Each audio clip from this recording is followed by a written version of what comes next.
Hello everyone, welcome to सरकारी library. इस video में हम लोग कोल जनजाति के बारे में एक शॉर्ट इंट्रोडक्शन देख लेंगे और बहुत ही अच्छे तरीके से इसको हम आपके सामने पेश करेंगे। तो चलिए शुरू करते हैं। सबसे पहले याद रखिए कि कोल जनजाति जो है तो प्रजातीय दृष्टि से देखें तो कोल जनजाति का संबंध प्रोटो ऑस्ट्रेलियड समूह से है।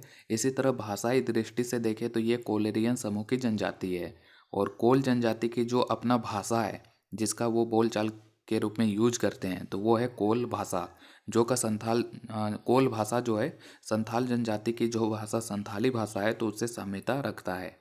और भारत सरकार के द्वारा कोल जनजाति को जो है झारखंड का 32वां जनजाति के रूप में शामिल किया गया था। और कब? 2003 में। और यहाँ से ये मोस्ट इम्पॉर्टेंट है कि एग्जाम में पूछा जाता है कि कौन सी जनजाति है झारखंड की जिसका जो ब्लड ग्रुप है तो वो बी ब्लड ग्रुप उनमें सबसे ज़्यादा पाया जाता है।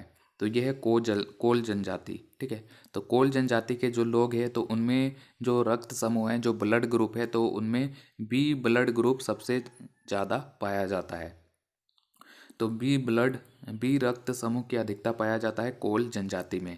और इनका जो निवास स्थल है तो ये कौन सा निवास स्थल है? तो इनका जो निवास स्थल है देवघर, दुमका, गिरिडीह, इन जिलों में ये जनजाति के लोग सबसे ज़्यादा बसे हुए हैं। और इनमें जो परिवार होता है तो इनका परिवार पितृसत्तात्मक परिवार होता है। पितृसत्तात्मक परिवार यानी कि जो परिवार होता है तो परिवार का मुखिया पिता होता है। इसी कारण जो परिवार है तो उसको पितृसत्तात्मक परिवार कहा गया है। अगर माँ हेड होती परिवार का तो ये होता मातृसत्तात्मक परिवार, लेकिन ये पिता हेड होता है तो पितृसत्तात्मक परिवार इनमें पाया जाता है।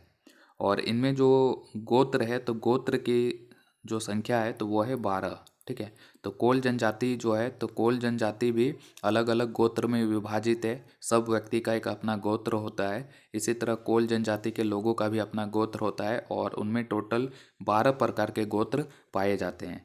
और ये कौन कौन से गोत्र है तो यहाँ पे देख सकते हैं। एक हो जाएगा हांसदा, हो जाएगा सोरेन, हो जाएगा किस्कू, मरांडी, हेम्ब्रम, बेसरा, मुर्मू, टुड्डू, चाउंडे, बास्के, फिर यहाँ पे चुनियार, किस्नो, ये सभी जो है कोल जनजाति के गोत्र हैं। और कोल जनजाति में जो वधु मूल्य होता है तो उसको कहा जाता है पोट्टे कहा जाता है। और कोल जनजाति के गांव का प्रधान जो होता है तो वो मांझी कहा जाता है उसको। और इनका जो परंपरागत पेशा होता है तो ये लोहा गलाना होता है। ठीक है, और ये जेपीएससी एग्जाम में भी पूछा गया था कि कौन सा जनजाति का जो पारंपरिक पेशा है तो वो लोहा गलाना है। तो याद रखिए कि कोल जनजाति जो है तो उसका भी पारंपरिक पेशा लोहा गलाना है।